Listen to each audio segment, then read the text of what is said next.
ಕೊಟ್ಟೂರು ಕರ್ನಾಟಕ ರಾಜ್ಯದ ವಿಜಯನಗರ ಜಿಲ್ಲೆಯ ಒಂದು ಐತಿಹಾಸಿಕ ನಗರ ಹಾಗೂ ಪ್ರಸಿದ್ಧಿ ಪಟ್ಟಣವೂ ಕೂಡ ಹೌದು. ಕೊಟ್ಟೂರು ದೇಶಾದ್ಯಂತ ಪ್ರಸಿದ್ಧಿ ಪಡೆದಿದೆ. ಕೊಟ್ಟೂರಿನ ಮೂಲ ಹೆಸರು ಶಿಕಾಪುರ.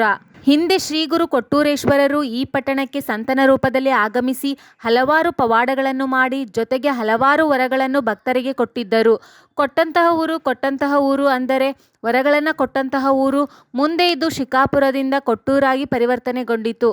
ಆದ್ದರಿಂದ ಈ ಊರನ್ನು ಕೊಟ್ಟೂರೆಂದು ಕರೆಯುತ್ತಾರೆ.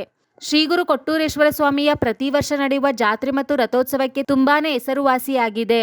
ಮಹಾಶಿವರಾತ್ರಿಯ ಮೊದಲು ಈ ಜಾತ್ರೆ ನಡೆಯುತ್ತದೆ. ಇಲ್ಲಿ ನಡೆಯುವಂತಹ ಈ ಜಾತ್ರೆಗೆ ಹಲವಾರು ರಾಜ್ಯಗಳಿಂದ ಲಕ್ಷಾಂತರ ಭಕ್ತರು ಇಲ್ಲಿಗೆ ಆಗಮಿಸಿ ಶ್ರೀ ಗುರು ಕೊಟ್ಟೂರೇಶ್ವರ ಸ್ವಾಮಿಯ ದರ್ಶನ ಪಡೆದು ಪುನೀತರಾಗುತ್ತಾರೆ. ನಂತರ ರಥೋತ್ಸವದಲ್ಲಿ ಭಾಗಿಯಾಗುತ್ತಾರೆ.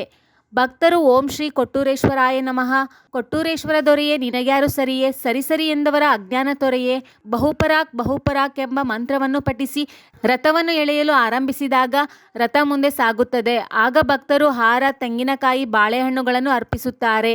ತೇರನ್ನು ವೀಕ್ಷಿಸಲು ಲಕ್ಷಾಂತರ ಭಕ್ತರು ನೆರೆದಿರುತ್ತಾರೆ. ಇನ್ನು ಈ ವರ್ಷದ ಕೊಟ್ಟೂರು ತೇರು ಫೆಬ್ರವರಿ 12, 2026ರಂದು ನಡೆಯಲಿದೆ. ಹಾಗೆಯೇ ಕೊಟ್ಟೂರಿನಲ್ಲಿ ಸಿಗುವ ಖಾರ ಮಂಡಕ್ಕಿ ಮಿರ್ಚಿ ತುಂಬಾನೇ ಸ್ಪೆಷಲ್, ತುಂಬಾನೇ ಹೆಸರುವಾಸಿ ಕೂಡ. ಫ್ರೆಂಡ್ಸ್, ನೀವು ಕೂಡ ಯಾವಾಗಾದರೂ ಕೊಟ್ಟೂರಿನಲ್ಲಿ ಮಂಡಕ್ಕಿ ಮಿರ್ಚಿ ತಿಂದಿದ್ರೆ ಎಸ್ ಅಂತ ನಮ್ಮ ಕಮೆಂಟ್ ಬಾಕ್ಸ್ನಲ್ಲಿ ಕಮೆಂಟ್ ಮಾಡಿ. ಈ ಮಾಹಿತಿ ಇಷ್ಟ ಆದರೆ ಲೈಕ್ ಮಾಡಿ, ಶೇರ್ ಮಾಡಿ ಹಾಗೂ ತಪ್ಪದೆ ನಮ್ಮ ಚಾನಲ್ನ ಸಬ್ಸ್ಕ್ರೈಬ್ ಮಾಡಿ. ಧನ್ಯವಾದಗಳು.